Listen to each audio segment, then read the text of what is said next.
Joining us for the Waterboro Board of Selectmen's meeting of April 9th. If everybody would rise to the pledge. I pledge allegiance to the flag of the United States of America and to the republic for which it stands, one nation, under God, indivisible, with liberty and justice for all.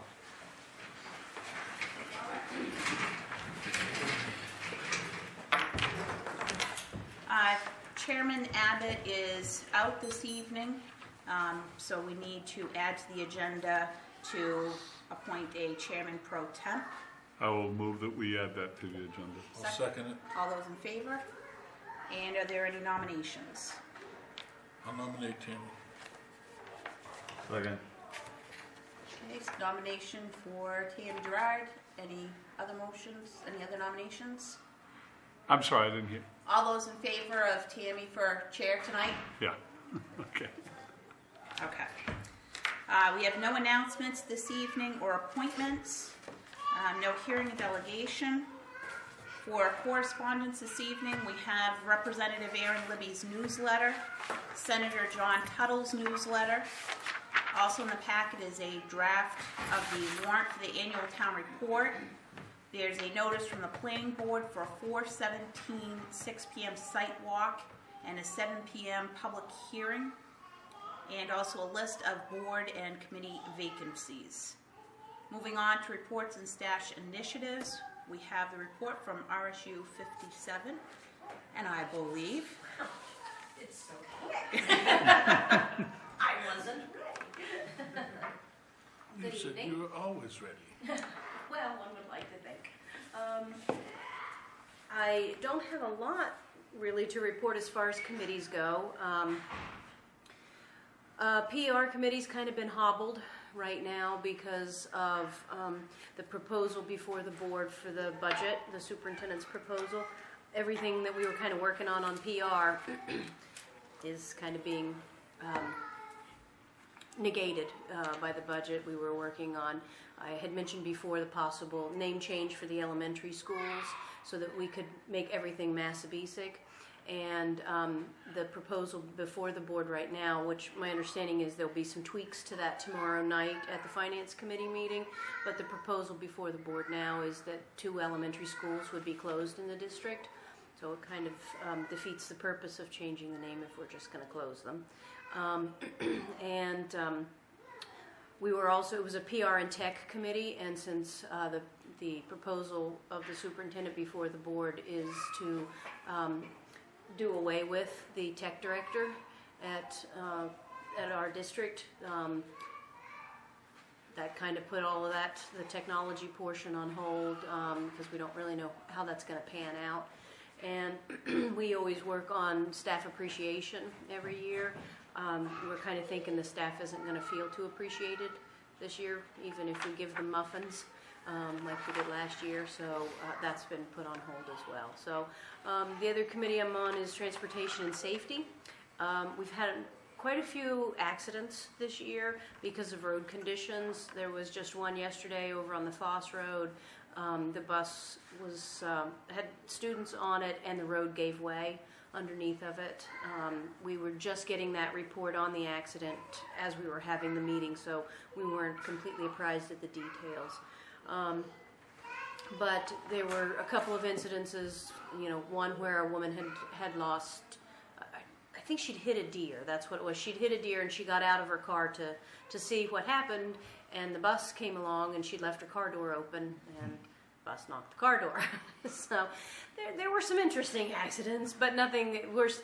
Right now we're actually under budget in the transportation budget line item. So even though we've had a few accidents because of road conditions and weather and other circumstances, we're still doing well in that. The safety committee is something that's held in executive session because we're discussing the safety of the school buildings, and we don't want to expose what we're doing with that right now. We still have 2 more schools to go over with that, and that's Massabesic Middle School and Massabesic High School. And then we'll be making recommendations to the board. At this point, it will all be things that we can do in-house and that won't cost any money because we don't have any money. So things like making sure, the school is maintained well and easy access. You know, parents aren't coming in the bus lanes when kids are being dropped off, things like that can all be done in-house. Negotiations, they're working with the teachers, and that continues to progress. The negotiations meetings have usually been held in executive session as well, but it was agreed upon to do it in open session. So they've been. We were quick tonight. I was just saying, Mary, I was just starting to cover negotiations, that they're being held in open session. So anybody can attend those meetings if they'd like. Yes, it's wonderful. We don't have much turnout, but 3 teachers most meetings. So we've got everything pretty much settled except money. That's what it's come down to. So I think we meet again Thursday to try to negotiate down or up or do something. Curriculum, I know because of the budget proposal, some of the cuts that are being made, curriculum at the high school in particular, where they set the course of study for kids to choose, that's kind of on hold. Things that they were hoping to present, they're going to wait on printing off anything or moving forward and having the kids sign up for stuff. One position that I know of in particular at the high school, and that's only because it was spoken about last Wednesday, well, not only because of that, but the Latin position, they wouldn't have Latin as a class anymore. And so, you know, there are some other things, and they're just going to wait before they do a program of study for that. So curriculum will continue to work on that. Mm-hmm. Policy continues the manual update, or not update, but renewal, just checking the policies. It's a 3-year cycle, and they've returned to the beginning of the policy manual, and they're in the A section and B section right now. So, and then Mary's finance. Oh yeah, finance. We're kind of right now still getting numbers. Every single day we get a different number from the state. We have no idea what's right, what's wrong right now. Currently, unfortunately, this district has been hit with a huge insurance increase. Anthem is now rating districts, and that's how they chose what the interest or the increase is to each district. And unfortunately, this district pays out more than it takes in, so they were assessed with a 13% increase for medical insurance this year. And just as an example, my district that I work in, they only got a 6%. So it's ranging from 0 and 13 is the highest. And there's over 30 districts that have been assessed with the 13%. So that's been a huge increase to the budget that we were not prepared for. Have you looked at that? Close the door. Have you looked at why the district is so? They did, Anthem rated us, and how they rated each district was how many claims they paid out to how much money they're bringing in. And SAD 57's district was rated at 112. Well, I know some districts encourage a wellness-type philosophy amongst the staff to reduce cost. And we have a wellness committee that's in place with our district too, but the reality is, and I'm living it right now, but one cancer person would bring your increase huge amounts just because of the cost of that. Like one employee could affect the whole district's employees because Anthem rated us on what they pay out. They didn't say how many people they paid out for. It's just they rated it by how much you pay out to what's being brought in. And that came from the MEA and the districts demanding that they wanted to look elsewhere for insurance. So Anthem's like, well, then we'll rate you now. And that's how they chose it this year. It's like I said, it's from 0. I know several districts that had no increase at all. And the one that I work at, it's 6%. I don't know what your district. I don't think we had any, but... Yeah. But this particular district, because of the rating, they got a 13% increase. So we weren't even prepared for that. That's like, I mean, I think as a low, we put 8% in the budget. So now we have to account for 13%. And the fact that the other big cost is the retirement. Again, the governor hasn't made that decision. I know he wants to put it on the districts, and that's another $427,000 that will be assessed to this district. because of that. So it's been very difficult to do a budget right now because we have no concrete numbers. Every time we turn around, they're giving us a different number. And what's hurt our particular district this year is the loss of children. Because we've lost 70 kids, and that's a huge decrease in the general population assistance that we're getting from the state. And yet our costs aren't going down. They're not. Everything's going up. Well, if you have fewer kids, I would think your costs would go down.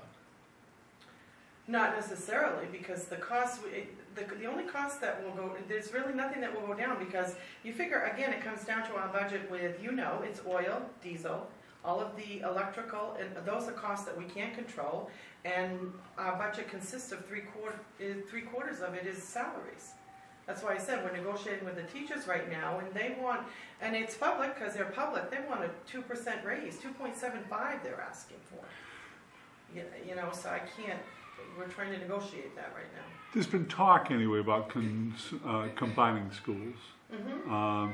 And as you lose kids, and if you're down in one school where it starts looking, I know this is not exciting to people that live in these towns, especially a town that might lose a school. But on the other hand, if you've got 14, 15 kids in the class, that's expensive. Right. So is that, that's... They're still looking at, that was something that John put out. Everything that he's addressed to us, nothing's in concrete right now. We've been given the numbers. We have $1.7 to $1.8 million that we need to take off our budget.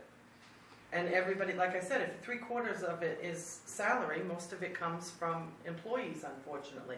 So we're just looking at, they want to do tests, they want to do research to see if we're going to save by converting, but then it hurts the towns that those schools are in. And I know that's been a big concern with a few of the board members, because then their taxes go down, because nobody wants to move into a town that doesn't have a local school. Their valuations, they yeah. lose property value. So, and then the thing that you have to also remember, that in closing a school, if you begin then to lose families because you've closed an elementary school, then your student numbers will go down even further.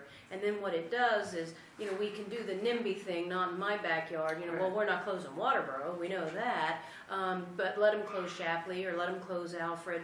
And then they start losing the population of families, and the student numbers drop. That puts a higher burden on the towns that still have children in the district. Mm-hmm. So Waterboro is always going to have kids in this district. We provide the most kids to the schools in this district anyhow. And, so then if you're getting fewer kids from Shapley and you're getting fewer kids from Alfred, then all it's going to do is make the percentage of what this town has to pay higher, because the percentage of students overall, Waterboro's percentage of students will be higher, so we will pay more. So it's easy to say that we should close some of the schools, but and again, if it's not in your community, you may not think of it too much.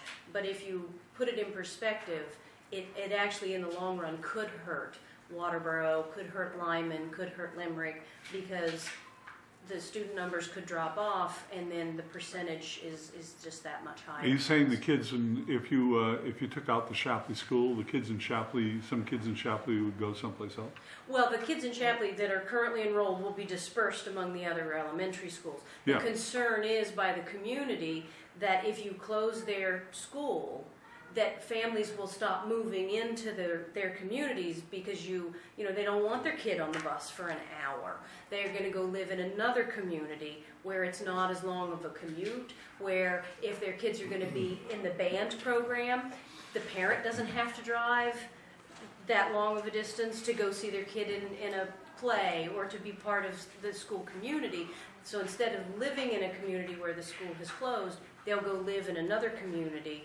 And then that just, what it does is, let's say we drop to 3,000 students in the district, and instead of 3,500, which approximately that's where we're at right now, if our percentage now is, and I'm just throwing these out, these are not actual percentages, but if our percentage now is 40% of the 3,500 kids, we make the amount that we pay in taxes is based on our student enrollment. It has an effect on that.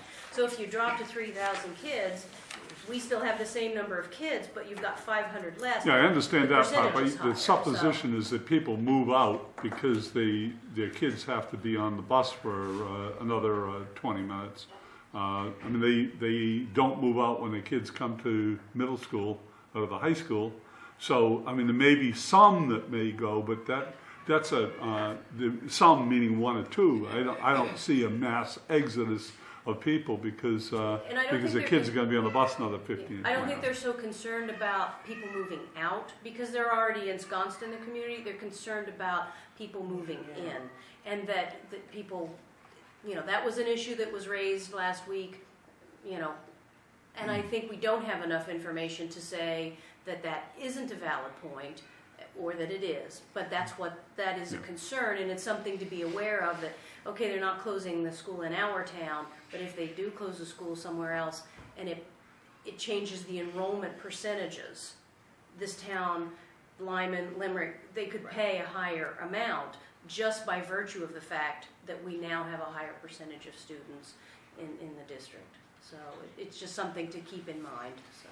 I guess for me, it doesn't make sense to say that if you lose 500 students, it's not going to result in less cost to the school. Because if you lose a student population, then you're cutting your transportation costs because 70 kids is a school bus. You would lose teachers because if you don't have that many students, then you don't need as many teachers in the classroom. So I guess the concept of thinking that costs aren't going to go down because you have less students doesn't make sense to me. Well, no, and I don't think we're claiming that costs aren't going to go down. Keep in mind for bus routes, however, that, if you lose 70 students, that's a bus load.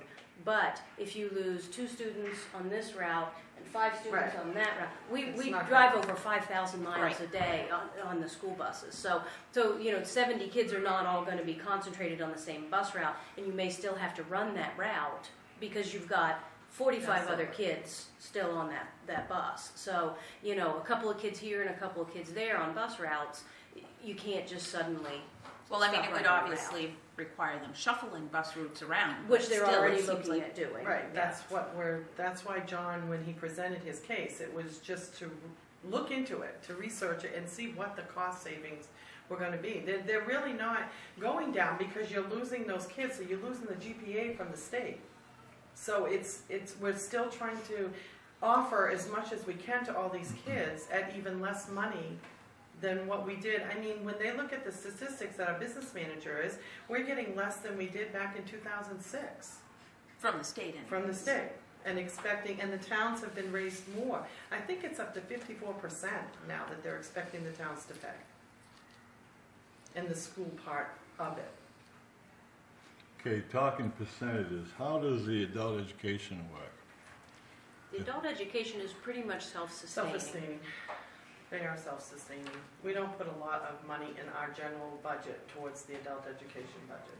Well, it says, I don't know if I'm reading this right, $67,000 from Waterboro for adult ed. So if it's self-sustaining, why do you need $67,000? Well, it's self-sustaining in the classes, but, they're offering classes that they're now doing classes for the jail. They're entailed to that. That's part of our GPA because you have to have it breaks down and so much needs to go towards adult ed, and it all breaks down. The 279 is what the state calls it.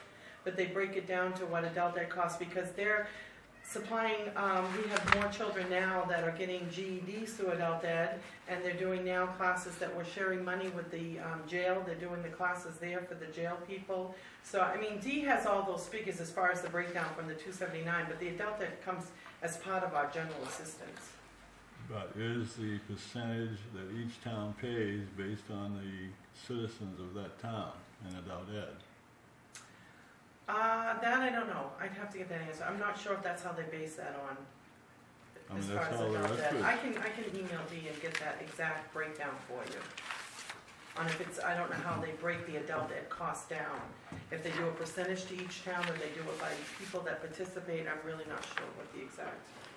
So the $194,000 is the cost of managing adult ed. That does not include income to offset that? Income. So we don't know what the income is there, do you know? I think, I don't know I'm not sure what papers you guys are They could looking be, at. is this the No, I stuff that think you they got got from them Dee last night. today? Yeah. These are the From last spreadsheets night. that Dee LaBelle This is presented what I as sent a today. result of the I meeting we Yeah, but I had. don't think he's the got other the day. adult ed stuff in there. I think the adult, because the adult ed is a different article, Oh, yeah, this is so just this the, is just the This is percentage just of what the cost things are. projections on what it would, how it would impact the individual towns if they were to increase, or if they were to get $1 million or $1.5 million.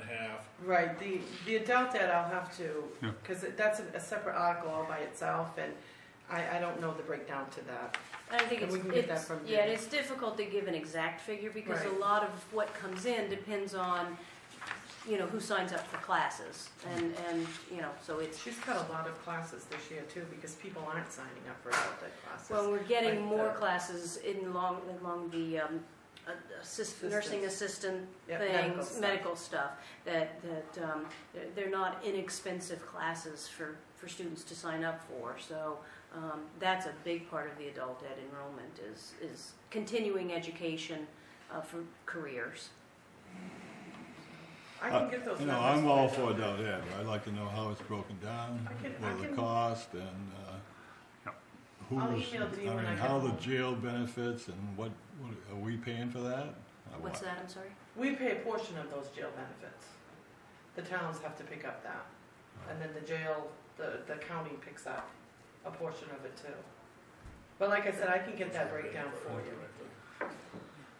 What you said? Which we're paying for indirectly Right, through our yeah, county indirectly through taxes. the town So taxes, we're getting sort absolutely, of double whammy. absolutely. And then we're paying it through the state Through the because state, we're, yeah. our taxes are, so we're getting triple whammy.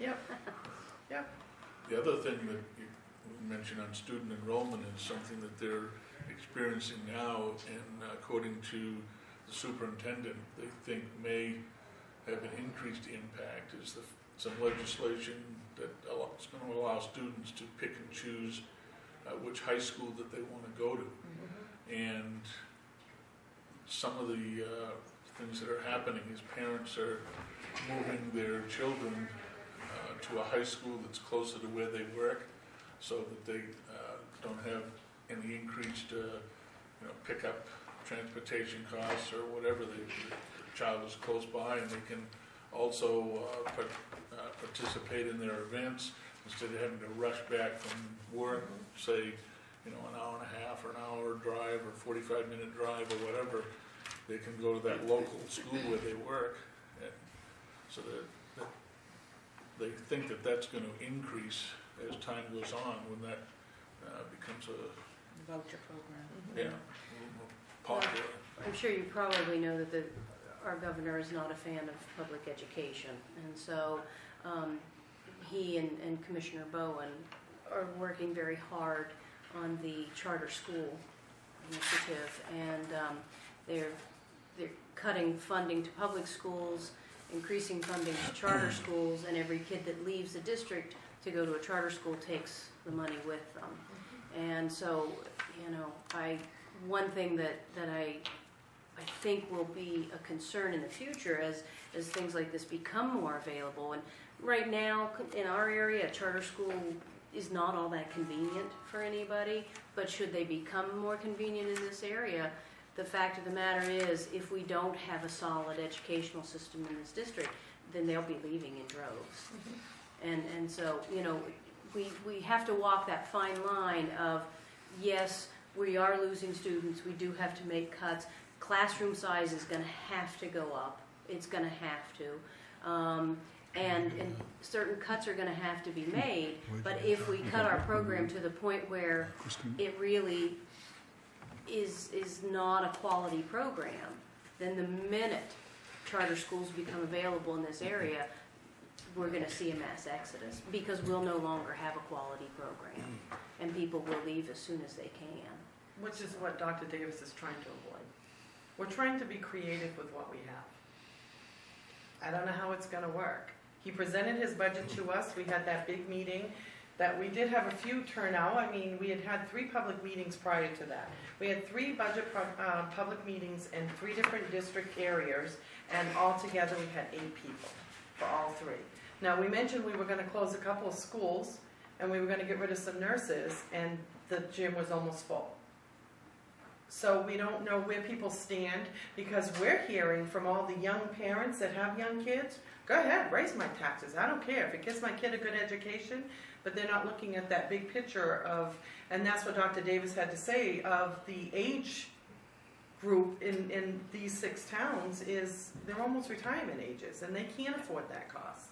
Well, I mean, You just with the proposal that we've gotten the numbers on, if it's at the high end of what's requested, that's 80 cents on the mill rate. It is. If the governor's proposal goes through, it's another $1.40, I believe it is. So we're looking Absolutely. at, if all of this, you know, the perfect storm comes to fruition, our taxpayers in town could be facing over a $2 increase on the mill rate. Mhm. We've already got 10% of our homes that are in foreclosure. If you go into Lake Arrowhead, they've got 80 homes that are in foreclosure right now. People cannot afford in this community that kind of a tax increase. Which is what we're trying to avoid, because Limerick and Newfield is worse. But we don't know, I mean, this is where, the only place that we can save the money is to cut the people. Or close the schools, we think. We don't even know if that's gonna save money, closing schools. I mean, we have to look at it, because you're right, if you have to commute them more, and that's why Dr. Davis has put this, he calls them cows, cash cows, like, don't touch them. And then, like, we need ideas, we had a whole mess of people give ideas, now it's with the budget, the finance committee right now. I have no idea where I'd wanna cut. I would think it'd be very simple to find out if they're gonna save money. I mean, Shakopee has been closing elementary schools almost every year, boom, boom, boom. Which is what he'll probably use to get the research and everything, but he wants that year out there to do that research. He doesn't want to just close it like June, that's it, it's closed. He wants to look in and see what the pros and cons for everything are. But Shapley's very upset about that, as will Alfred will be if you're going to combine Alfred and Lyman. That was his other option that he put out there. The nurses was a huge thing. But we have to pay nurses a lot of money to be in there. And I think with the state, I think Dr. Davis said that you need 2 nurses for every 1,000 children. So we really don't need a registered nurse, technically according to state laws. Is it a good thing? Probably not. But these are the things that we're battling with right now to try to balance this budget. And not having any numbers, and we don't even think that we're going to get any valid numbers till June, to when the state's budget ends. So we're going to try to pass a budget on. We're in the same Yeah. exact Yeah. predicament. Yeah. I mean, it's not unique to the school. The municipality is facing the Everything. same problem.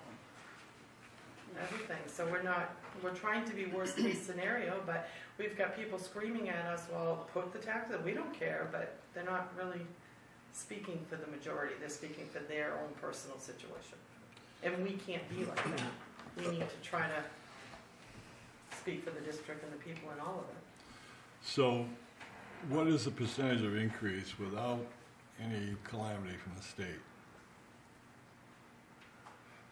I think the worst case scenario, and I hate to put these numbers out because they're not really accurate, is it was up to like 11%. Worst Why? case scenario. Why? Because we need to make up that 1.7, 1.8 million. If we move our budget forward, same amount from last year, it would have to increase 11 because we would be short 1.7 to 1.8 million dollars. So that's the worst case scenario is the budget as it stands right now without any further reductions and the governor's plans going through. That's basically the worst case scenario. Yeah. And with the insurance, like I said, the insurance that was put onto us, 13% increase in insurance is huge. No, was that 1 point, whatever it was, million that didn't materialize last year? Did you operate the budget? Was the budget in place when that hit, or did you know? It wasn't in place when that hit. We had to freeze everything. Deed did, it's almost like a curtailment that he froze all of our accounts and took every last penny that he could. Any fund balance, we didn't have anything going forward to try to just get through this year's budget. And so it's not even a consideration of decreasing teachers or staff or whatever? Yeah, that's without even, I mean, that's not a consideration. oh no, he's got For numbers. this Oh year? yeah, this year, I think he's got 20 positions.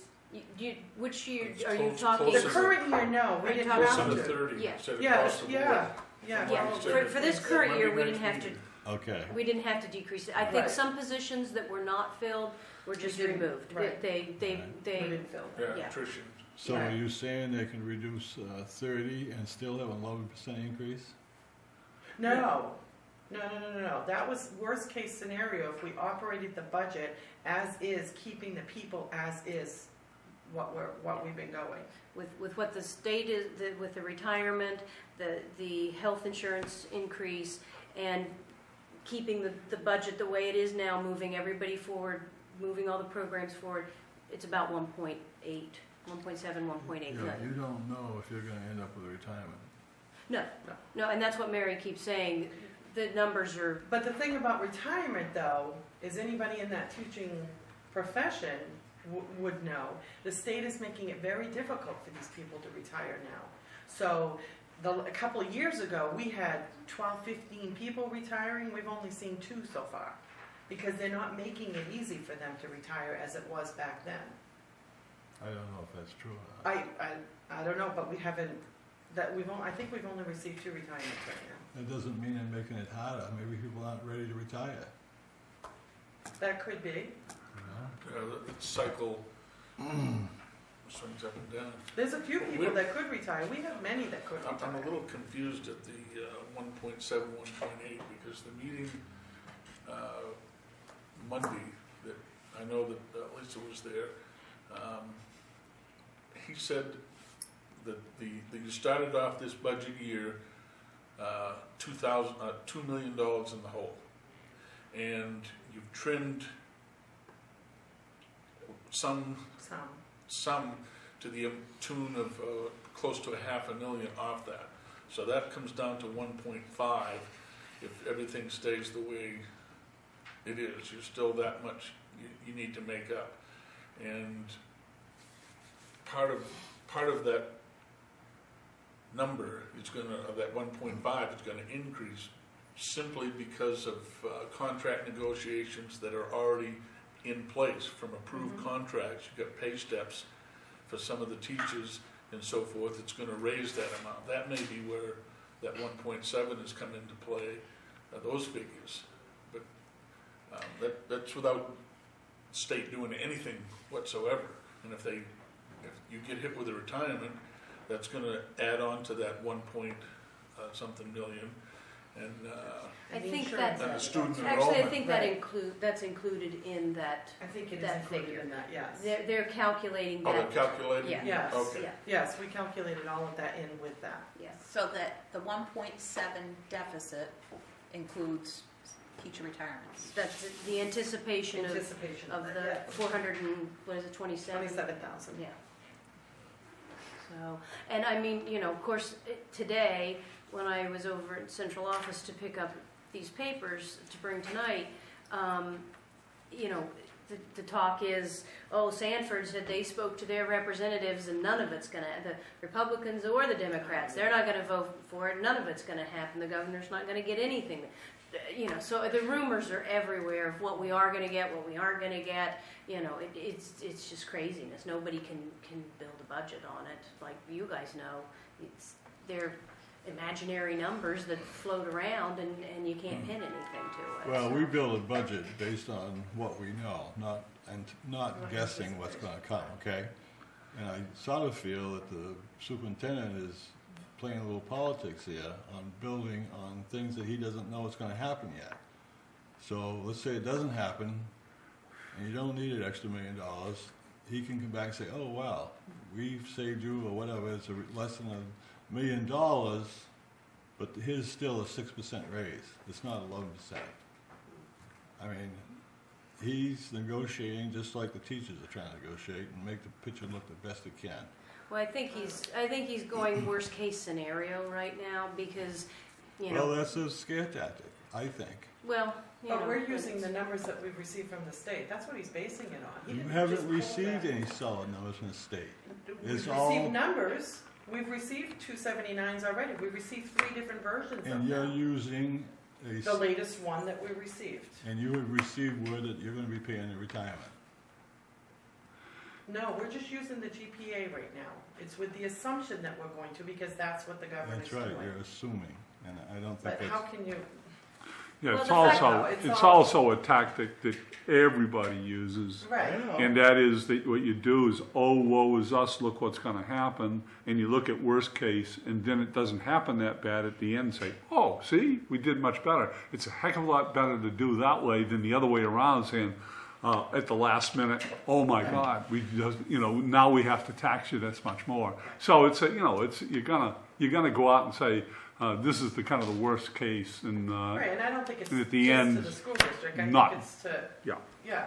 Well, and given the legalities that as a district we have to follow for the vote on the budgets, that makes our voting happen a lot earlier than it does, say, for the town, because we've got to go through, it has to pass the finance committee, then the finance committee has to bring it to the board, and then the board has to vote on it, and the board has to take it to the public for a referendum vote, and that's all by law. We tried to get it changed 3 or 4 years ago. We put it out to the voters, and the voters voted not to change it. So it has to go to that town meeting style vote, which is the 21st of May, and it'd be voted on there, and then it comes to the town for the town vote on, what is it, June 11th? And so we have to go through multiple processes before it comes to the town, so we have to have something to work with.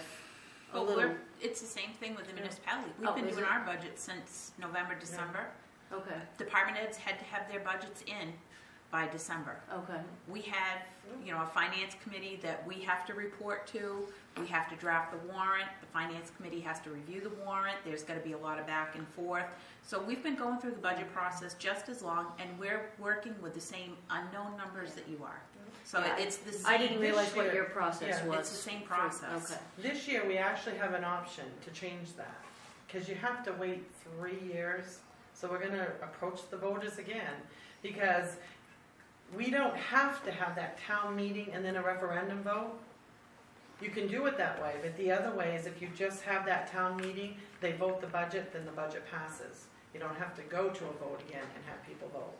So this year, we can put that out there to people to change that if they choose to. So, more than likely, you're gonna put a budget out that is assuming worst-case scenario.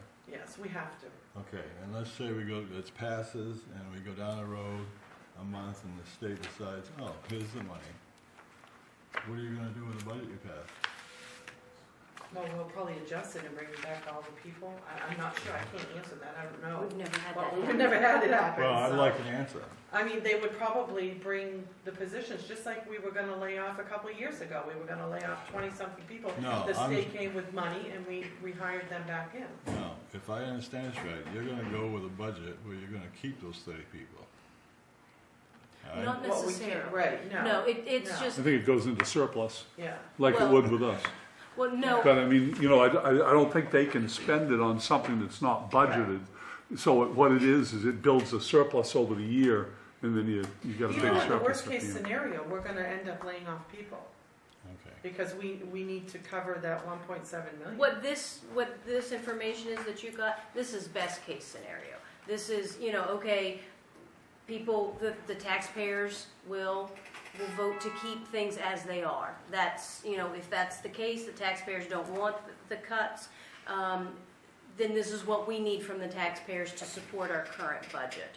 So best case scenario is only an 11% increase? Is that what I just heard you say?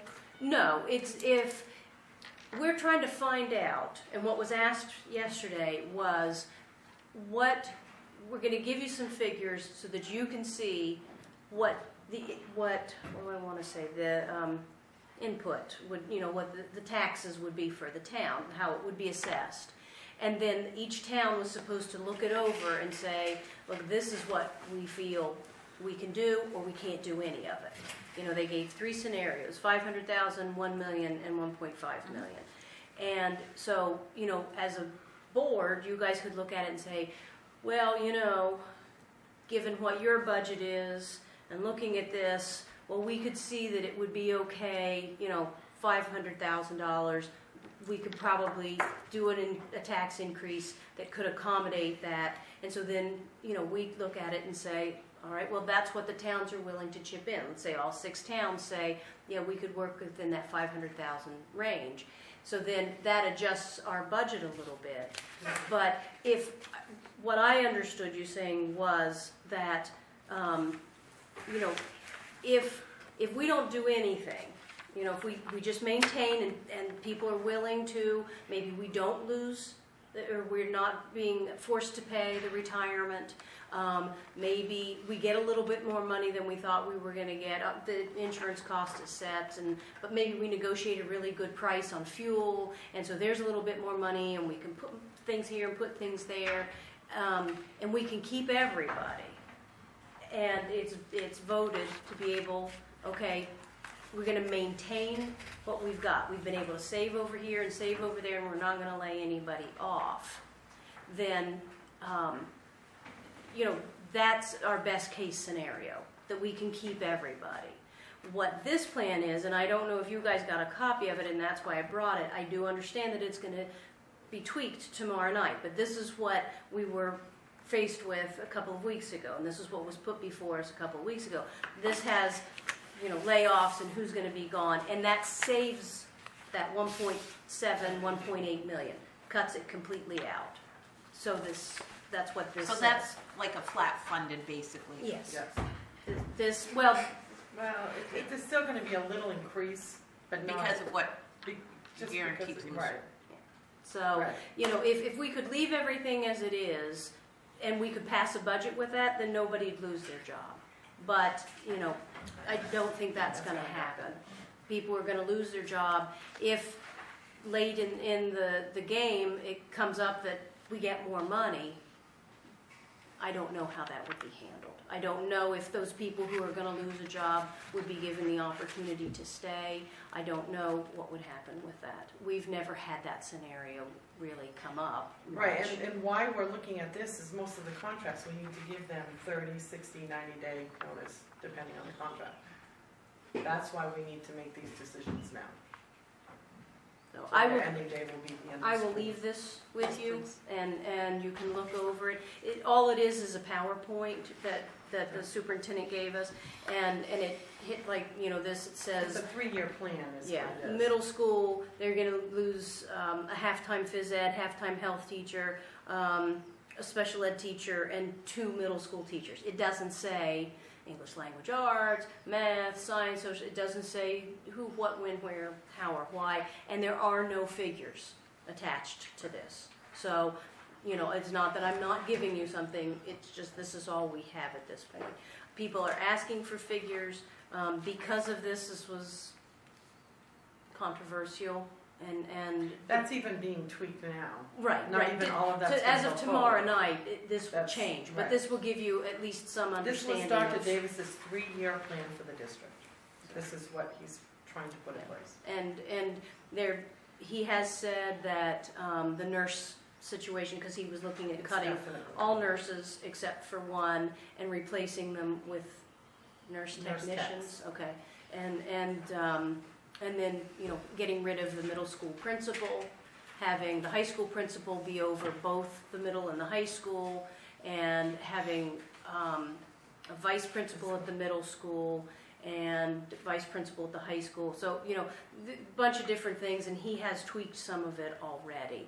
But this is the initial proposal, and it shows at least some of the cuts that he'd be looking at making. So, Well, I know Gordon's got a report for us a little bit later on the discussion from last Well, night we too. pretty so- well hashed out a lot of the stuff, except for, if on these spreadsheets where there's different variables, just to give you an idea, if there was $1 million appropriated for the school, it would result in $151 per household that's in Waterboro, based on an evaluation of $180,000 per home.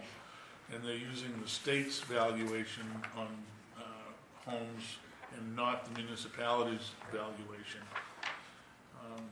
Because That's what- even if you you go flat, you're still faced with that 13% increase, so that there's gonna be an increase in the school budget No matter what. no matter what. Mhm. It just means whether it's gonna be 500,000, $1 million, or $1.5 million.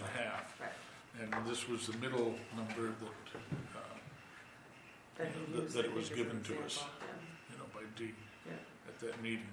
But everything else we've pretty well hashed out in here. I know that there was sentiment expressed at the meeting Monday night by some of the selectmen of the other towns that they didn't want to see any school closures at all.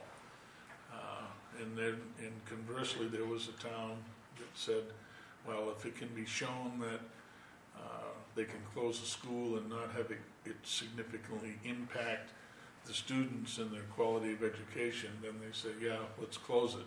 So even amongst, and we had about 20 people there Monday night. It was, Yeah. I mean, some Fair towns showing. had their entire board sitting there, and so you still get a mixed bag, of opinions. Yeah, we had a parent Wednesday night last week that said, close all of them. Make one elementary school in Waterboro. So, I mean, that's what we're dealing with, Some lady said, let's do some make sales. You'd have to make a lot of things for $1 million. That wasn't Must that, have it was an gone email that I wrong. got. Oh, okay. We're starting to receive, Yeah. and we were forewarned to some extent that Yeah, there was going to be parents that were going to be emailing the selectmen, yeah, encouraging us to support, an increase. a significant increase, so that they Significant. wouldn't lose any teachers or anything. We acknowledge that people who have children within the system are passionate about wanting a quality education, and even if their taxes go up. Right. But as you said earlier, we need to Gotta look across at the the whole. broad spectrum here, because there are some people that have moved to this community to retire. There are some people on fixed income in here. There are some people that they don't have any children in the school system, and we hear from those by saying, why should I, be burdened with that extra expense when I can't afford it? I can't afford to live. I can't afford to, pay the taxes on my own home. And so we have to balance that. Which is what we're trying to do. And unfortunately, and we've been working years together, so this is actually Waterboro's year to have a higher one. Because they shift every year because of the way the evaluations and the student population goes. Each year, a town is going to be a little higher than another town. And this happens to be Waterboro's cycle year. Well, I know that there's some emails going around about the student count too, that there was errors in some of the towns about the number of students that they actually had. Shapley. So I don't know where these student counts are coming from and how accurate they are, but we're obviously going to be looking at Waterboro's, because Waterboro does have a high student count. Newfield, I was at an advocacy group, York County Advocacy Group meeting Saturday, and Newfield brought it to the attention of everybody there that they had been given the wrong student counts for 3 years. These numbers are coming right from the state. They come right from our Infinite campus. We have to put in these numbers every year when we have to do counts and everything. So if that's the case, then Dr. Davis needs to get to someone at the state. Because that's where these numbers come from, is the state. Yeah, they had the wrong numbers for 3 years. So, And when they actually got the correct totals, it was found that there had actually been a decrease in their student numbers and the instead student of numbers. the increase or the status quo. There had been a decrease. So. All right. Well, any other questions? Good conversation, but yeah. Did you want me to leave this? Yes, please. Maybe you could give it to Christina. She could get a copy of it. And you guys have the stuff that came from D today, right? Yes. So you don't need a Yeah. copy of that. Okay. Is there a way that we can get a copy of that PowerPoint on disk? And the reason I ask is sometimes, because of those colored, that when you reproduce them, you can't read some of the stuff that was in the coloration, Okay.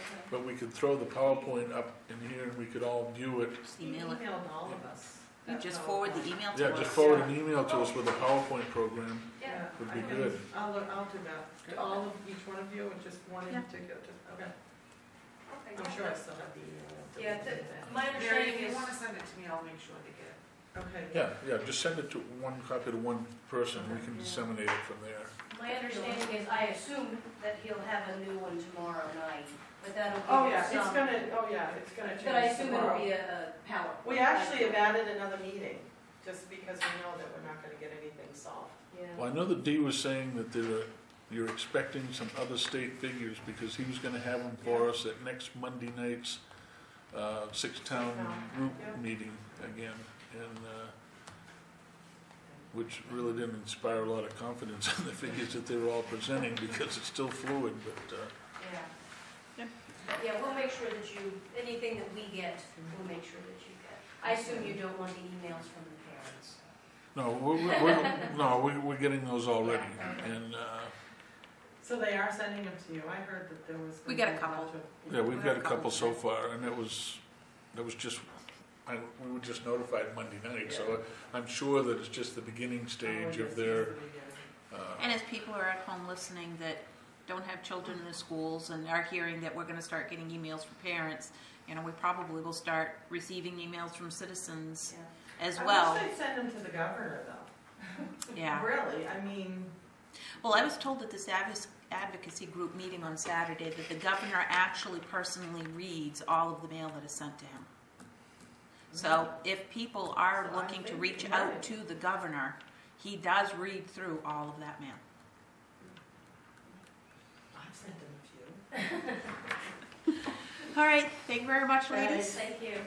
Next on the agenda is the Finance Committee, and I see Steve Ross is here. Well, I volunteered to do it because no one else was willing to. Were you ever in the military? Huh? Were you ever in the military? No. Ah, that's why. Don't volunteer. Okay. Tell you, one thing you learn is never volunteer. At least, we worked with the figures you gave now because I was at a couple of the workshops. I know the figures you gave us could change for the reasons that the school department doesn't know just what's going on, but we took the figures you gave us anyway. We had 3 meetings we met on to discuss the warrant. We met on March 14th, March 21st, and March 28th. On March 14th, we did an overview and generated some questions of the administrator, and then we did some of the easy ones. And we continued on the 21st, and after the 21st, there were a couple of questions that we had, and so we came back on the 28th. And I would have to say, by and large, we agreed pretty well with the job that you've done. We did not find that many reductions, not as many as we have in previous years, so it looks like you're trying to keep it down as much as you can. I'll go over the questions that we asked of the administrator and the memo she gave us on the 19th. One question we have was, where was the yearly payment of York County tax in the warrant? Well, it doesn't appear in the warrant, and I suppose that's because we've got to pay it. The town has to pay it rather, regardless, which is okay. The only thing is that some citizens may look at the warrant and think that that's the whole thing, and it isn't the whole thing. There is a pie graph chart that goes out at some point I've seen that shows that in it, but that county tax amount pretty well flies under the radar, we thought. We asked if raises are based on merit, and the answer to that was no. 3% was figured into the budget. And there are also some people getting longevity raises after it's $13 after years 7, 12, and 20. The next one we discussed, we asked the question, and when we came back to it, we still discussed it. And it really, it does have financial implications, although perhaps not in the sense that you asked the Finance Committee to look at it, but we asked, why doesn't the Planning Board training have any appropriation? And the answer was they have not done any training for several years, even though they've been encouraged to do so. And I guess we felt that they ought to be encouraged at least. They ought to have a workshop session probably every biennium to go over the changes in the subdivision laws and some of the other stuff, because every legislature makes changes. And we didn't see how the planning board could really be up to date with their job if they weren't aware of some of these changes. So that's only on the periphery, and that you might have to. We do have part of our contract with our legal services that we do have a free session with them every 2 years to come in and do a workshop. And we have, I know I've attended those meetings, and it's the planning board, they come into the planning board and they do a presentation every 2 years. Okay, so that is there. Yeah, and it's just part and parcel of our legal contract. So you don't really need to have something separate. That wasn't the way you interpreted what we got back, but that's, okay, so that's. Well, it'd be good to, The other money they had put in there is if they wanted to go to other workshops like MMA, but they haven't spent any money for, because they go by the workshop that our attorneys put on, which doesn't cost us anything. Okay, well, that's good. That's good that now the finance committee knows that, and citizens that watch this will know that. And they go, and the attorney every 2 years also holds a, I guess you want to call a meeting, and everybody can go in and they explain the new laws in front of everybody, the selectmen, the planning board, and Okay. I think David had a question. well, I just wondering, it'd be interesting to compare what a regular workshop, whoever puts it on, MMA or whoever, versus an attorney. I mean, is there any significant difference? Well, the one I that don't we know. get from the attorney is free. It's not Well, free it's because not we're free. paying for it, but it's part of our contract. But the other thing too is that all of the planning board members have an MMA account, and there's a ton of free training on there. Half-hour presentations that all you got to do is log on to MMA's website and look at the presentation. So. And we also have a that's all town we- planner who's supposed to be available to them to keep them updated too. So, Okay, well, How's that? I'm glad I brought the question up, because it seems there's more availability of knowledge than we realized. The other thing that we noticed in our overview, that the insurance appropriation that was in the warrant went down from 32,000 to 5,000. And the answer was that the insurance company came to the town buildings some years ago and drew up a list of work that ought to be done, and most of it's been done, and $5,000 will complete the work. So that was the questions that came out of our overview. On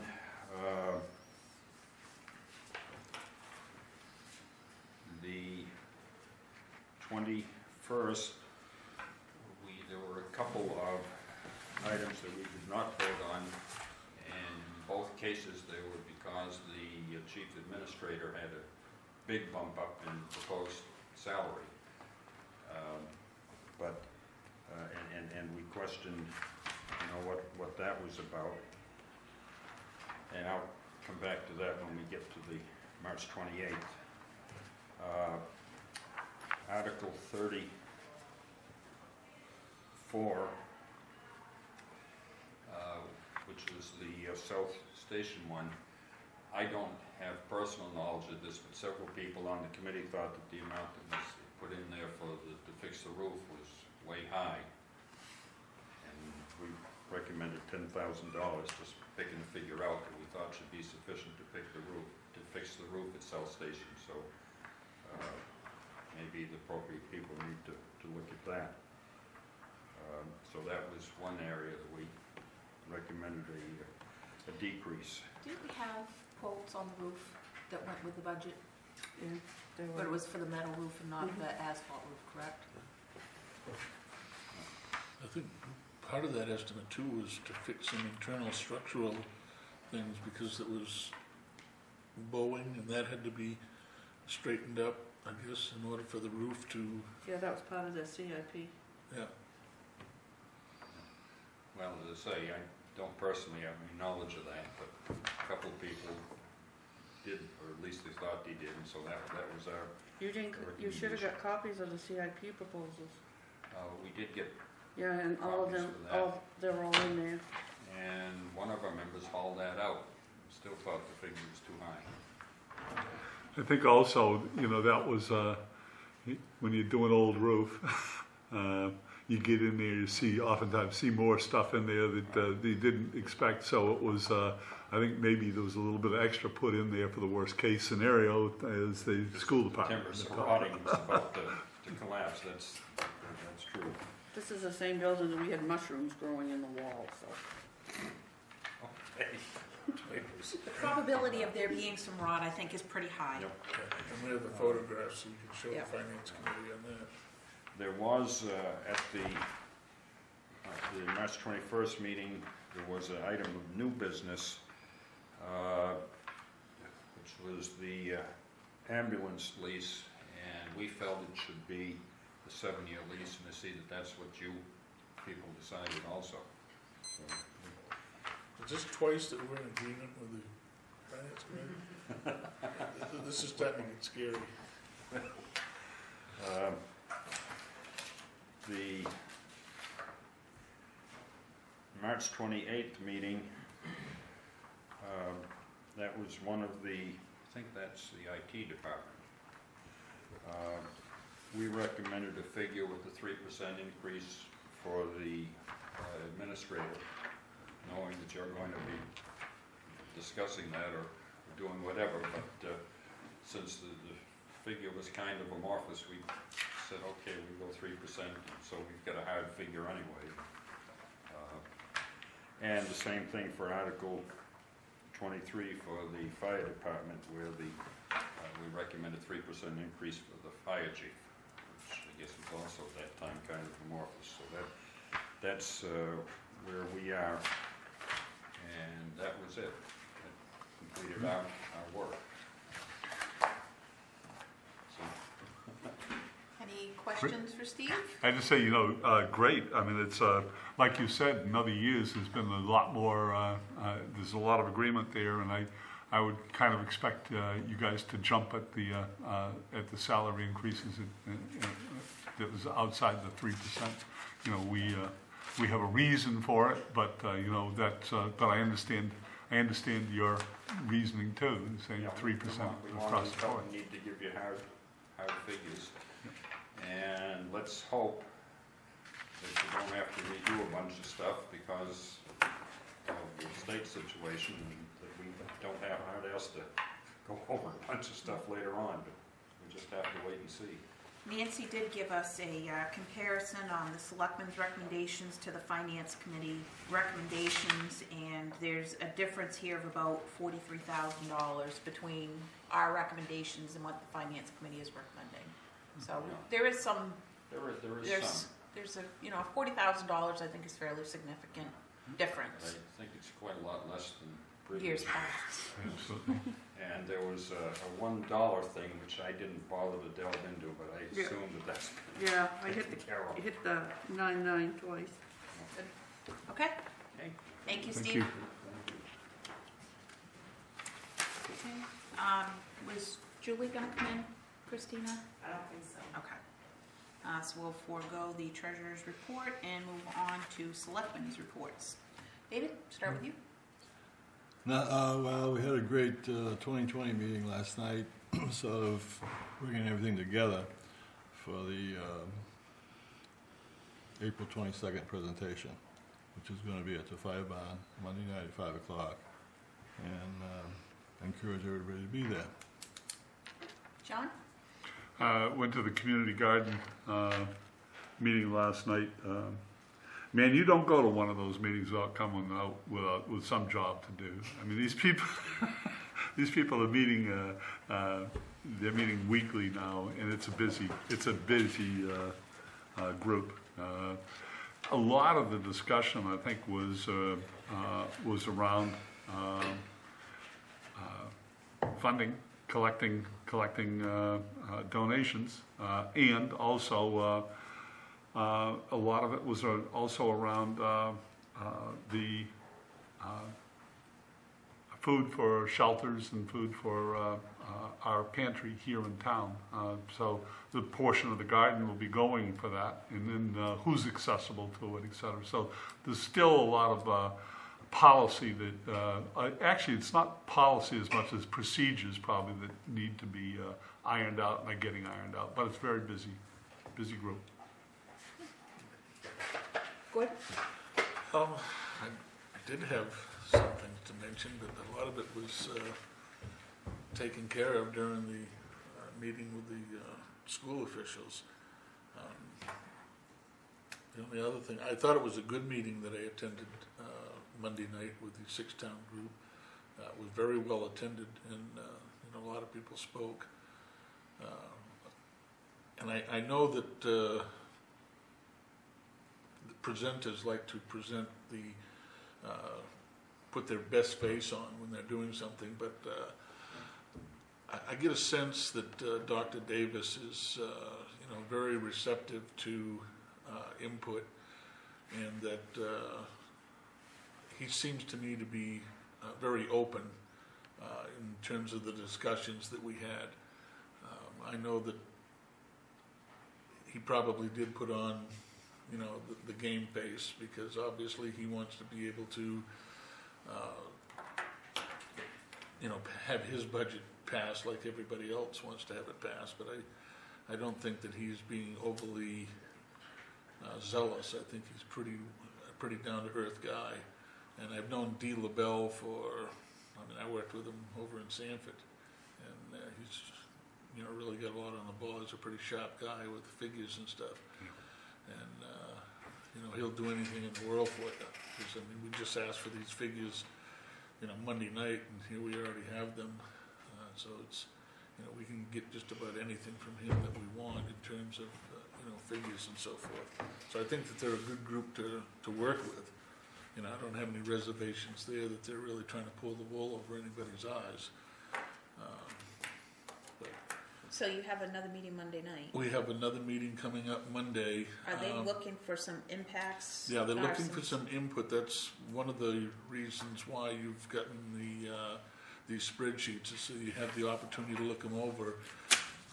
And obviously there are a number of variables here that we just don't have any concrete information on right now, because we're waiting on the legislature to do what they do with the governor's budget. But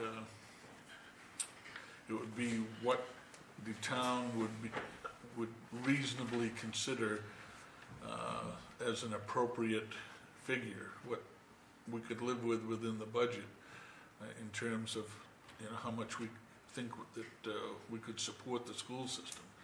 Now, it's going to be the voters, obviously, that ultimately have that decision, as the town administrator pointed out in her email, when that comes up. But it's, I guess, some impact is brought to bear on the community by the voice that the selectmen have in saying, yeah, we can support X amount of this because we really think it's a valid expenditure in this area or whatever.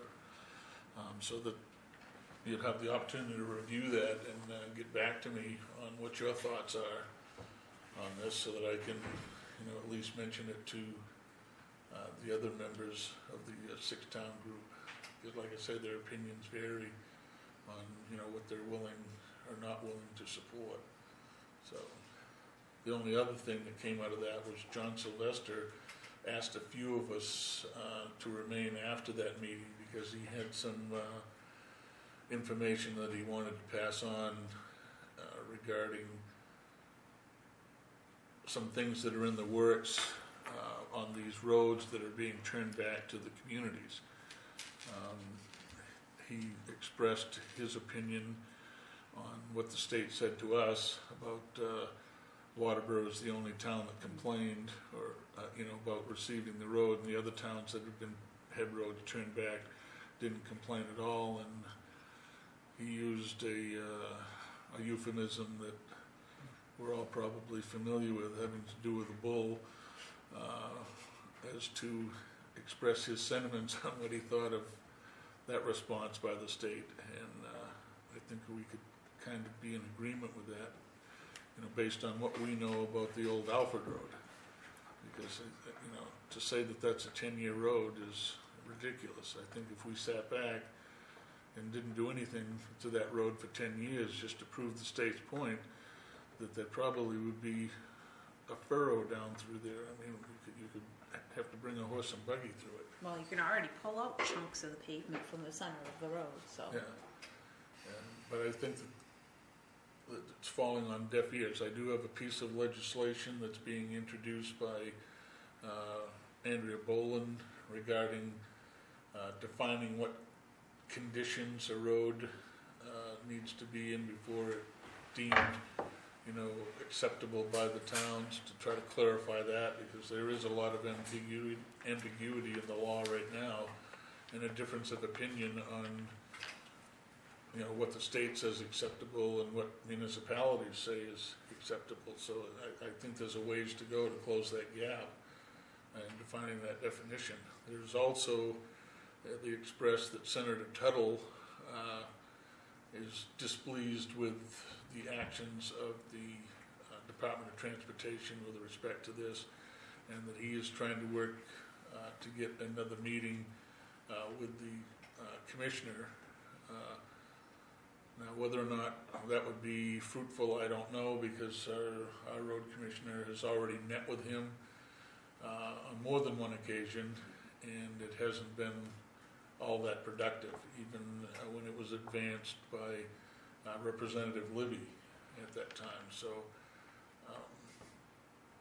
I guess time will tell, and to see how well we make out by further meetings up there. But Now, did Doug go up with those pictures that he was working with? And They got sent up, but he didn't get to attend the workshop because we had a snowstorm.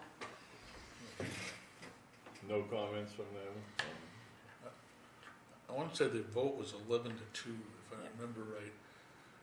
There was Yeah, I two. got a little There bit was of two that. dissenters on that thought that there should be more involvement by the state in fixing the old Alfred Road. The other 9 people, agreed with the Department of Transportation that it was satisfactory the way it was, that it met. So I don't know how much weight, if any, and it appears that probably not a lot of weight was registered by, those photographs and the videos, or somebody really didn't bother to take a look at So it. I it don't may know. not have even been explained. Yeah. Anything else? No, that's it. Okay. I attended the York County Advocacy Group meeting on Saturday. Very small turnout. There were only 16 attendees representing the 29 cities and towns of York County, and of those, only 5 were representatives. Representative Tuttle was there, which was good to see that we had at least one of our representatives that attended this meeting. Representative Libby was not there. We talked about education. We talked about there's an LD that looks like it's going to get a fair amount of support and be merged with some other LDs that's going to put money into the York County Community College to start training for jobs. Right now there are, I believe, 600 jobs in York County that they can't fill because they don't have the skilled laborers to do the work. And this would be jobs that are machinist and technical jobs. So there's definitely an argument to put money into the schools and do some apprenticeship programs, because these would be fantastic paying jobs. You're talking jobs that are, $20 an hour and up. It would be good economic development, because if we have a skilled labor pool that's in the area, then it potentially could bring more jobs into the area. So it looks like there's going to be some money there's a lot of optimism that there's going to be some money that's shifted into that area. With regards to the general purpose aid for education, LD 18 is a bill that's being discussed, and this would not allow any monies to be dispersed to charter schools or voucher programs unless the state met its commitment to fund education at 55%. And right now there seems to be mixed support for that legislation. They talked about if the shift for the retirement was put solely on the school districts, they're looking at a $14 million shift from the state to school districts and municipalities just in that area. I already reported about Newfield having the wrong numbers, so that's something that we really need to follow up on and make sure that we have the right numbers for our students. There is a new bill that's being put forward on revenue sharing that is going to hold what we got last year for the next 2 years. So we would stay at the 3.5% that we've gotten this past fiscal year for this year and the following. So for 2 years we'd get 3.5%, and then it would increase every year after that by 0.5%. So within 5 years we will be brought back up to the 5% revenue sharing that the state law says municipalities are supposed to get. Right now there is bipartisan support for that, and there's some confidence that the revenue sharing at least is going to be what we got last year, and we might be okay to plan for that. There was a hearing, and they were looking for supporters to go in and speak in favor of the governor's proposal, and they did not have one single person show up to speak in favor of the governor's proposal. So I think the senators and the representatives are getting the message loud and clear that the public does not support the governor's proposal. Now if the governor would just get that message. They are looking at doing some increases in revenue for the state. And one of the things that they are going to look at now, and there probably will be some movement on, is in the area of lodging. So Senator Tuttle, when he came and did the meeting here with Representative Libby, that was one thing. He started the meeting saying that's nothing that he would support. And, you know, it was pretty handy having Dave Lowe here, who got online and pulled up some numbers pretty quick. But as a result of that, John has actually shifted what his thoughts are on lodging tax, and they do feel that there is going to be some movement on increasing the lodging tax. Andrea Bolin spoke about the road bill, and the majority, there was 2 representatives, Perry and Collins, who both were kind of wishy-washy on should that have passed or not.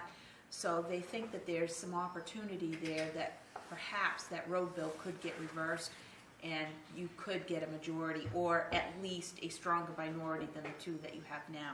So what she recommended is that the towns communicate to Representatives Perry and Collins that this needs to be looked at and reconsidered. And one of the thoughts that I had, Nancy, this would be something that, you know, we could ask you to do, is the DOT went in and said during their workshop that Waterboro is the only town out of the 22 towns that have had roads turned back to them that had any problems. I disagree, because I remember seeing Portland Press Herald articles, I remember seeing Journal Tribune articles. So what my recommendation was to the York County Community, York County Advocacy Group, was that our town administrator perhaps get on the listserv and put out a note to the other communities, that communities that had issues with road turnbacks get in touch with their representatives and potentially even respond to us, so that we can go forward with, if we do get this meeting with the commissioner, to say, no, you misrepresented the facts. Here's a list of municipalities that had problems with their roads. I know that Buxton was one of them, because one of the roads that they turned back actually had a natural spring in the road that DOT did not address, and the road was constantly washing out.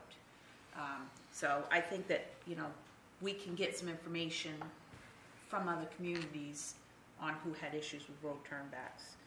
The next meeting of the group is going to be in early May. It'll be another Saturday meeting. The York County delegation does continue to meet on a weekly basis up in Augusta during one of their lunch breaks. Unfortunately, seems like they're only getting a turnout of about 5 or 6 representatives, and it's the 5 or 6 came to the Saturday meeting. So they continue to plug away. If anything else, these meetings are very informative. We were there for about 2 hours on Saturday. So it was a good meeting, a lot of information, great opportunity for representatives who aren't necessarily in our district also to hear what we have to say.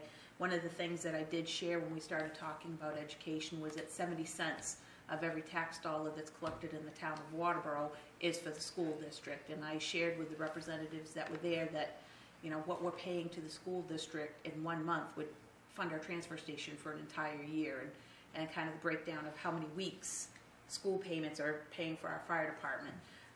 And I think that was very eye-opening, because then once I said that, a couple other communities chimed in, and I think the representatives really didn't have an understanding of how much money the municipalities are sending to the school districts compared to what the municipality is keeping to fund itself. So, good meeting, and I'll let you know what happens in May. Town administrators report. Okay, it was in the warrant, in your packet, there is a draft warrant. Now the finance committee is all completed, formatting the warrant, and I gave you a copy of the draft handout for town meeting. I'm still gonna tweak that a little bit. I have the third quarter reports, they're all completed, so at some point, Selectmen haven't set up a meeting yet to go to the third quarter review.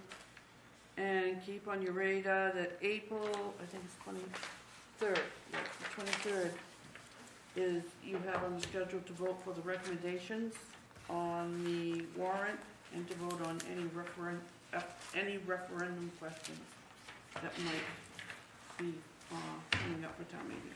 The 23rd? 23rd, yeah. So, maybe next week we need to have an agenda item just to review the warrant and the finance committee recommendations, and just any recommendations or referendum questions, so that we're prepared on the 23rd to take that vote. So if you could add They that have to to be the done agenda. by the 30th, so Okay. 23rd. If you're going to do any, to do your referendums, they'll have to be voted on the 23rd. Yep. To make the So at least deadline. if we review everything next week, so if we've got any questions, it gives us a week to kind of digest and think about them. The 23rd will give us enough time, because you have to present that, 45 days before town meeting, is that it, or something? The warrant itself? Oh, the warrant? Yeah, will our meeting on the 23rd give you enough time by charter to have all the things in place regarding the, If the warrant stays as it's all it's got to do is be formatted, it's completed. okay. If there's going to be any referendum questions, yeah, then we have to add them to the warrant. So I think if we do a review next week, that'll set us up proper for the 23rd. And what's the drop dead date that we have to have those completed? The referendum? Yeah. The 30th. You have to have it done by the 30th. So if you went until the 30th, then you would have to have your meeting early to vote on them that night. Okay.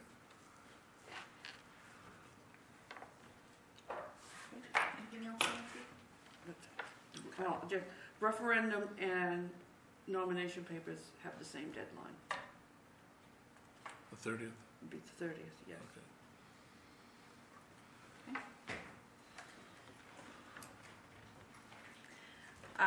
Next, moving on to new business, discuss vote to revise the annual town meeting report dedication.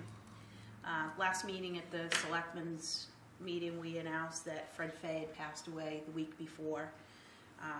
And Fred was a pretty large part of our community, and it was recommended that we share the dedication of the town report. We had previously voted to dedicate the town report to Nancy, and so it was recommended that we also include Fred in that dedication. Nancy has since come forward and said that she would like to see the town report dedicated solely to Fred's memory. So I'd be looking for a motion from the board to honor that request. I will move that we dedicate the town report to Fred Fay. Is there a second? I'll second that with the comment when you asked for Comment? Okay.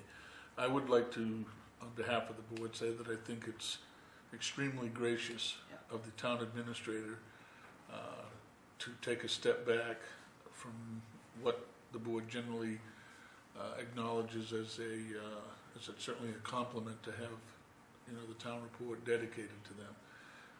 For her to do this selfless act and say that, it should go entirely to Fred, I think speaks well of her character, and I commend her. Thank you. I agree wholeheartedly. Any other comments? Okay, all those in favor of the motion? Okay. Moving on to old business, discuss vote to approve the resolution regarding the selectmen's position on the governor's proposed budget. This is something that we started a couple of weeks ago. It was, I think both Nancy and I sort of came up with this at the same time. I'd been to a 12-town group meeting where it was discussed, and then Nancy about the same time, I think you saw it on the listserv, that some municipalities were sending resolutions to the governor's office indicating that we weren't in favor of the proposed budget and why. So after a couple weeks and some tweaking, I think that we've come up with an excellent document here that really spells out what the hit is going to be to the municipality if the governor's budget was to pass as proposed. I would strongly suggest residents take a look at this document so that you can see the impact that the governor's proposal would have on the municipality. What we would be looking at if the governor's proposal passed would be $1.12 on the mill rate. So that is an extremely significant increase to residents of the town. That doesn't include money that folks that are under 65 would see as a hit on the homestead exemption, and that does not include any increases that we'd be seeing because of curtailments at the school. Based on worst case scenario that the school reps gave us tonight along with the governor's proposal, we really could be looking at a $2 increase on the mill rate next fiscal year. So it's really, I can't tell residents strongly enough how much you have to pay attention to what's going on at the state level. Get in touch with your senators, get in touch with your representatives, and let them know these are just not acceptable. It's a tax shift from the state to the municipalities. And for people, if they really want to know, is to look at your homestead exemption, because if you lose your homestead exemption, it's automatically $128 that you will have to pay, that you will lose off from your tax bill. So with that, Increase, I should say, excuse me. with that, is there a motion regarding this resolution? I'd make a motion that we forward the resolution in its current form, the draft that we amended, and send that to Governor LePage's office to indicate our sentiment regarding his proposals. Second. Okay. Any discussion? All those in favor? Okay. Is there, you said you wanted people to look at that. Do we have that posted on the We webpage? can, once it's signed, we can scan it and put it on the webpage. Okay. Right now, it's in the selectmen's meeting packet, but yeah, if we could get it. Well, I know that you'd mentioned that people really need to look at it. There needs to be a mechanism for them to be able to do Easily, that. yep. Yeah, so. Nancy? Is it possible to also put on there who the representatives are, because not everybody knows? Yep. It's in there. It's in there.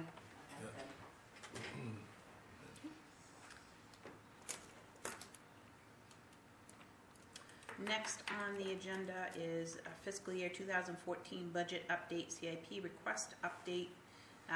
We were just going to keep this on our agenda as a regular item in case we had anything new that came up. Nancy, did we have anything this past week? Okay. We did have another electrician come in and look to changing the lights over here. And Pete was going to ask him, I think he was going to ask him to do a couple more things. It was a little less, it was a few $1,000s less, but if we kept it at the 30,000, that would at least give us a buffer, you know, because you don't know. I mean, that's like when we do the budget, we don't know what's going to happen in a year and a half. Yep. It'll give us a buffer, and maybe we can start a little on another building too.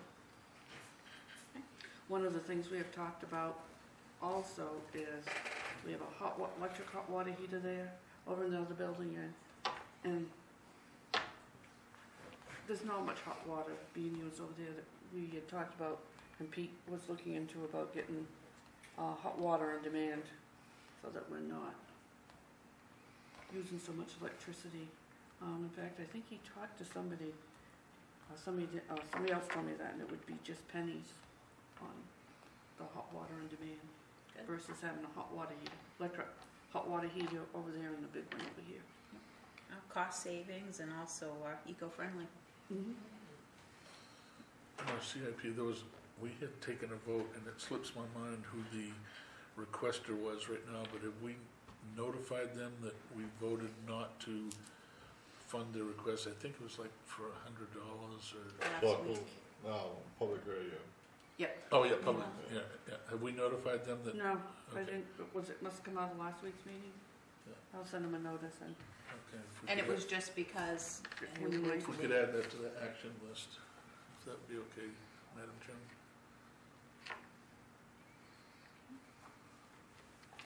Who used to go and fight for Big Bird? Was that you?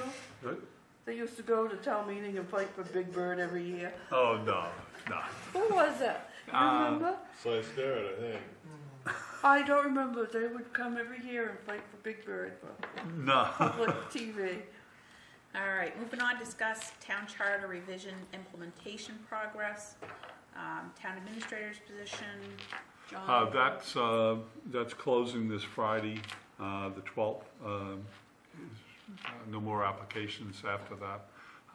And really need to put together a group to review those. I have a couple of hiring panel members that I'll get in touch with and see the interest there, but that probably should be done next week. And I would think that we'd want a couple people that are working in the district, a couple people that citizens, hiring panel maybe, and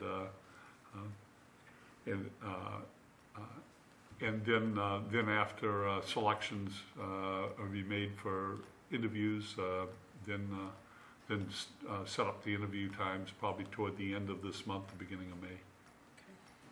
We'll stick a hiring panel discussion on the agenda next week, Christina. Job descriptions, what was you writing? Have we got any returns yet? I'm still waiting for some because taxes were due last week. It was just so busy here, so hopefully by this Friday. Okay, because I gotta get with the town administrator to set up a meeting with the employees. Okay, I think the emergency fund is pretty well Yeah, straightened it's taken out. care of. Public Works, Nothing. okay, and Board of Selectmen bylaws and policies, and that's mine, and I'm still working on that. Next on the agenda is discuss vote to appoint 2 General Assembly members to the Southern Maine Regional Planning Commission. One must be a selectman. We discussed this last week. Christina was going to get us a little bit more information. She did, forwarded it to us, and it seems like it's just one meeting annually. So I'd make a motion that the board appoint Selectman Woodson to that capacity for 2 reasons. One is he expressed an interest in that, and 2, where he's the liaison with the planning board, I think that it's appropriate to carry that forward. okay, is there a second? Thank you. I'll second that. Okay, all those in favor of Selectman Woodson?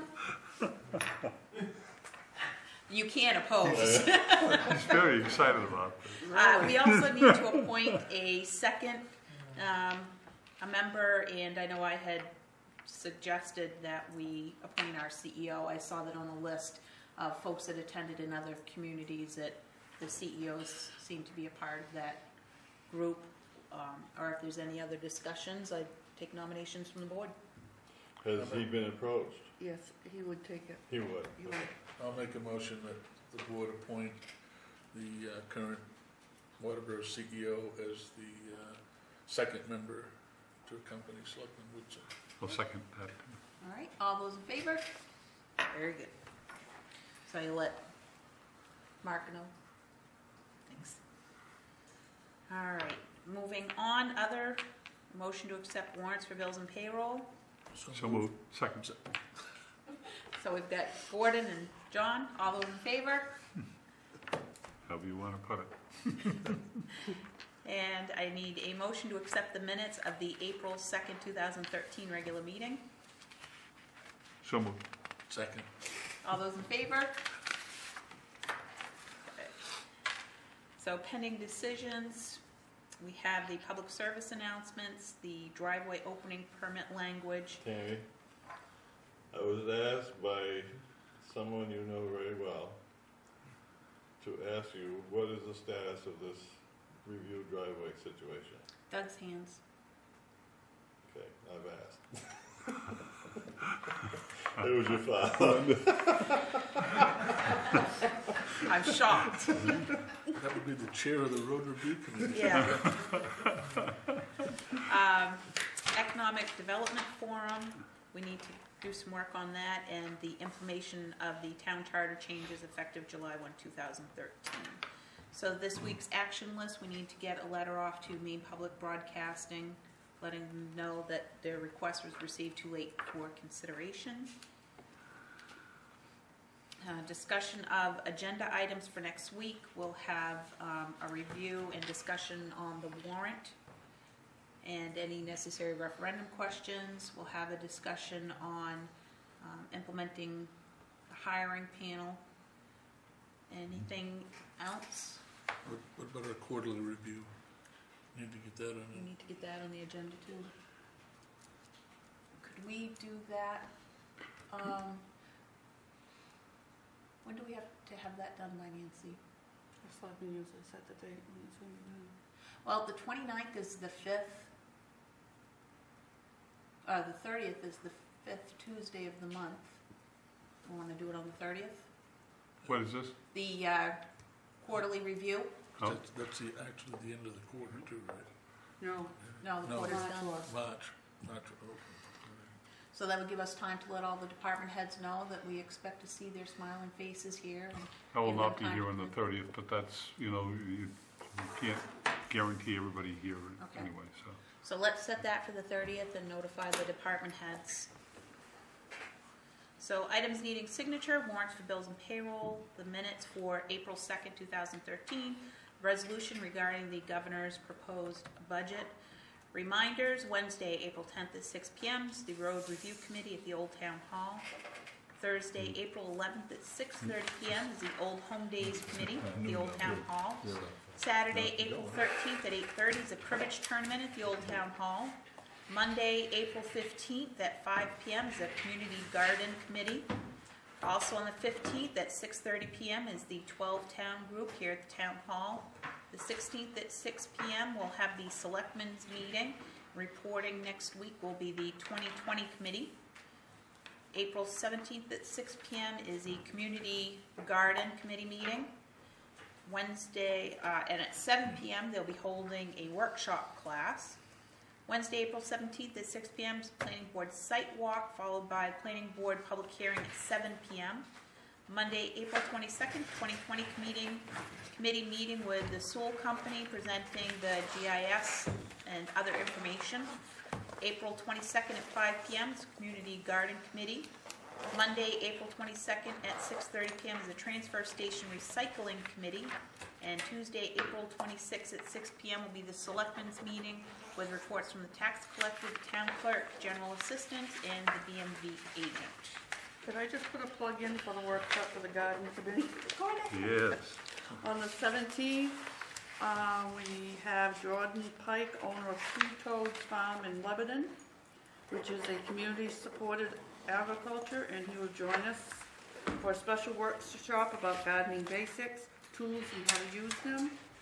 And then that's from 6 to 7, and at 7 we're having Deb Mercer, who is the owner of Greenwood Herbals, an herbalist, master gardener, and Reiki practitioner. She's going to come and speak to our group about modern-day herbalism and historic and traditional uses of herbs. We hope to have it outside, weather permitting. If not, then it will be inside in the old town hall. Anything else? All right, motion to adjourn. Oh, you have something? No, I did have one thing. I'd like to commend the local fishermen for removing their ice shacks, not only from the lake, but from the public beach area. I know that last year, some of those seem to have taken up residency down there, but this year, they've moved them out of there in a very timely fashion.